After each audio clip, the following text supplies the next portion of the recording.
नमस्कार, आप सबका स्वागत है फ्लोटिंग एक्स चैनल पे। ये एक एजुकेशनल चैनल है। यहाँ पे हम माइक्रो टीचिंग के बारे में बात करेंगे और माइक्रो टीचिंग का एक पार्ट है रीइंफोर्समेंट। ये स्किल के बारे में हम जानेंगे कि ये स्किल होता क्या है और कैसे काम करता है और कितना इम्पोर्टेंट है एक टीचर जो ऑलरेडी भावी शिक्षक है, जो आगे चल के एक्चुअल क्लास लेने वाले हैं, उनके लिए प्री सर्विस और इन सर्विस टीचर के लिए कितना इम्पोर्टेंट रखता है और इन चीज़ों को बच्चे पे कैसे प्रभाव पड़ेगा। इसके बारे में हम आज जानेंगे रीइंफोर्समेंट होता क्या है।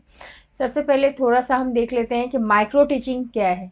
माइक्रो टीचिंग में हमें किन बातों को ध्यान रखना चाहिए, कौन कौन सा इम्पोर्टेंट स्किल को माइक्रो टीचिंग पे एज ए टीचर हमें ध्यान रखना चाहिए। तो माइक्रो टीचिंग मीन छोटी छोटी बातों को अगर इसमें ख्याल रखा जाए एज ए टीचर, तो क्लास को बहुत ही अच्छे से कंप्लीट किया जा सकता है। माइक्रो जितने भी सेट इंडक्शन हो, माई ब्लैक बोर्ड राइटिंग हो, सिमुलेशन वेरिएशन हो, या आपका डेमोस्ट्रेशन इलस्ट्रेशन या कुछ भी रीडिंग हो, या ये रीइंफोर्समेंट हो, ये सारे माइक्रो टीचिंग का ही एक पार्ट है। 40-45 मिनट्स का जो क्लास होता है, एक्चुअल क्लास होता है, उस क्लास में आपको जाने से पहले एक प्रैक्टिस कराई जाती है। छोटे से जब आप ट्रेनिंग ले रहे होते हैं, जब बीएड टीचर या डिग्री टीचर या डिप्लोमा टीचर, तो in service and pre service में जो आप डिग्री ले रहे होते हैं, उस समय कुछ बातों का ध्यान रखा जाता है, आपको प्रैक्टिस कराया जाता है। उनको हम माइक्रो टीचिंग का ही एक पार्ट है हमारा ये। यहाँ पे हम देख सकते हैं कि एक्चुअल क्लास में इन कुछ खास जो स्किल है उनका काफ़ी ध्यान रखा जाता है। जब आप एक्चुअल क्लास लेंगे, सेट इंडक्शन कितना इंपॉर्टेंट है 40-45 मिनट्स की क्लास में, ब्लैक बोर्ड राइटिंग कितना इंपॉर्टेंट है, सिमुलेशन वेरिएशन कितना इंपॉर्टेंट है, demonstration reading illustration questioning and reinforcement set closure इसको बोलते हैं। तो ये सारे चीज़ को एक्चुअल क्लास में डेली आपको लेना है, डेली इनको आपको एज अ प्लान करना है और फिर एक्चुअल क्लास प्रैक्टिस करना है। Micro teaching in collection of all this skills in a actual class आप कैसे लेने वाले हैं, उन चीज़ का इकट्ठा आप बोल सकते हैं कि माइक्रो टीचिंग है। माइक्रो टीचिंग हर छोटे छोटे ब्लैक बोर्ड कैसे लिखना है, सेट इंडक्शन कैसे करना चाहिए, प्लानिंग कैसे होनी चाहिए, और कैसे आप क्वेश्चनिंग स्किल करेंगे, बच्चों को कितना मोटिवेट करेंगे, वो रीइंफोर्समेंट है।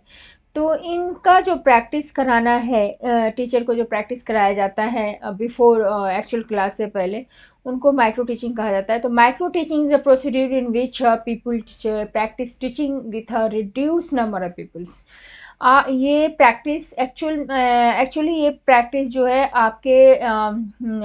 आपके जो कलीग हैं, आपके साथ जो सीख रहे हैं, आपके साथ जो पढ़ रहे हैं, उनके साथ ही ये प्रैक्टिस करनी है प्री सर्विस से पहले, प्री सर्विस में। और इन सर्विस में जाके एक्चुअल क्लास आप लेने वाले हैं, तो बच्चों के बीच में आपको इन बातों को ध्यान रखना होगा। ये set induction, black board writing, simulation variation, illustration, demonstration, reading, questioning and reinforcement. इसका एक जो ऑलरेडी हमने सेट इंडक्शन और ब्लैक बोर्ड राइटिंग हमने पिछले क्लास में देखा है कैसे करना है, में जा करके पिछले वीडियो में देख सकते हैं। अभी आज हमारा टॉपिक है रीइंफोर्समेंट। रीइंफोर्समेंट माइक्रो टीचिंग का एक इम्पॉर्टेंट पार्ट है। रीइंफोर्समेंट कितना इम्पोर्टेंट है किसी भी बच्चों के लिए, उसके बारे में देखेंगे। तो रीइंफोर्समेंट होता क्या है, सबसे पहले ये देख लेते हैं कि रीइंफोर्समेंट होता क्या है। द एक्शन और प्रोसेस ऑफ रीइंफोर्सिंग और स्ट्रेंथनिंग। बहुत ही इंपॉर्टेंट है किसी भी बच्चे को आप जितना एज ए टीचर गार्जियन के बाद टोटल रिस्पॉन्सिबिलिटी स्कूल में अगर कोई गार्जियन के रूप में है तो टीचर है। तो टीचर कितना रीइंफोर्स करता है अपने बच्चों, क्लास के बच्चों को, स्कूल के बच्चों को कि आगे उबर सके। अगर कोई अच्छा काम करता है तो उसे कितना अप्रिशिएट करता है, कभी भी उसको रीइंफोर्समेंट कहते हैं। ये हमेशा टीचर को चाहिए कि पॉजिटिव फीडबैक दे बच्चों के बारे में। उनका भले वो नेगेटिव कुछ काम कर रहा हो, लेकिन आप उसको नेगेटिव फीडबैक देने के लिए नहीं है, आप उनको हमेशा इनकरेज करने के लिए हैं। अभी हम इसका देख लेते हैं कि रीइंफोर्समेंट कितना इम्पोर्टेंट है और कहाँ हमें यूज़ करना चाहिए, किस चीज़ को अवॉइड करना चाहिए, और रीइंफोर्समेंट कितने तरह का होते हैं। तो इसके बारे में सबसे पहले देखेंगे एक्सेप्टिंग स्टूडेंट्स रिस्पॉन्स। टीचर का काम है कि सभी बच्चों को मौका मिले उसे बोलने का, उसे अपने बात रखने का। तो accepting students response always very important है। सभी बच्चों को बोलने का मौका दीजिए और उनका सुनने की कोशिश कीजिए। यूजिंग पॉजिटिव वर्बल रिइंफोर्समेंट, अगर अच्छे काम, कुछ भी होमवर्क, क्लास वर्क, किसी तरह का अच्छी एक्टिविटी अगर कोई करता है तो ऑलवेज उसको verbal reinforcement, good, very good, excellent, good job and keep it up, like that you can motivate him or her. Using positive non verbal reinforcement, आप नॉन वर्बल रिइंफोर्समेंट का भी यूज़ कर सकते हैं, क्लैपिंग करके, nodding करके। तो ये सारा चीज़ नॉन वर्बल रिइंफोर्समेंट होता है। Recognising the students by name, अब भी कोई भी बच्चे क्लास में अच्छा कर रहे थे, उसका अगर हम रिकॉग्नाइज करते हैं उनके नाम के थ्रू, तो काफ़ी ही खुश होता है और बाकी क्लास को भी पता चलेगा कि ये इसने अच्छा काम किया, जिसकी वजह से हमारे साइंस और मैथ्स और एसएसटी के टीचर ने ऐसे, या XYZ टीचर ने इसको रिकॉग्नाइज किया।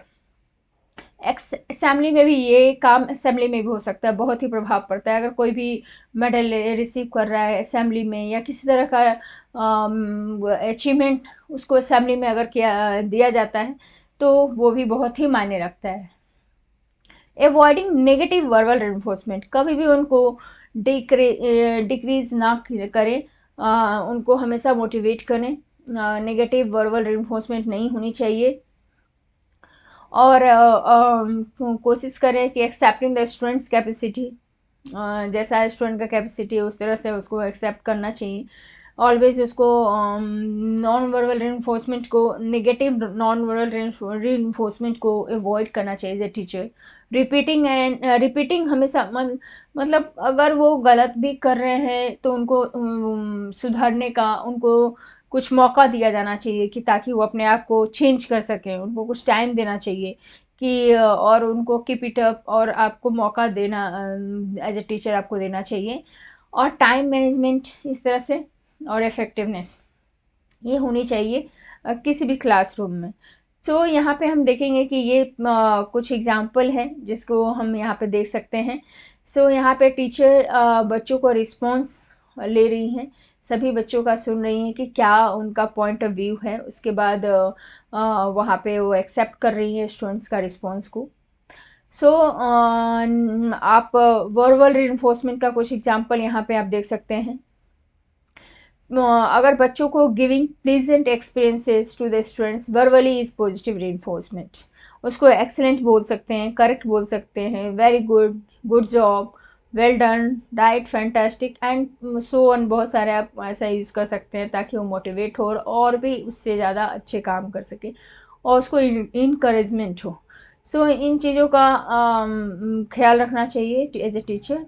आप non verbal reinforcement, positive non verbal reinforcement का इस तरह से यूज़ कर सकते हैं, या तो क्लैपिंग कर लें, आज थम्स अप भी एक, स्माइली भी काफ़ी है, nodding head, dilated laugh, clap आप कर सकते हो, क्लैपिंग कर सकते हो, या उनकी बातों को लिसनिंग कर सकते हो बहुत ही ध्यान से। तो इन चीज़ों का अगर पॉजिटिव रिइंफोर्समेंट, बच्चों पे बहुत ही फ़र्क पड़ता है, क्लास में किस तरह का इंकरेजमेंट हो उनको, तो वो रियली एक पॉजिटिव एनर्जी को इनकरेज हो करने की बात है।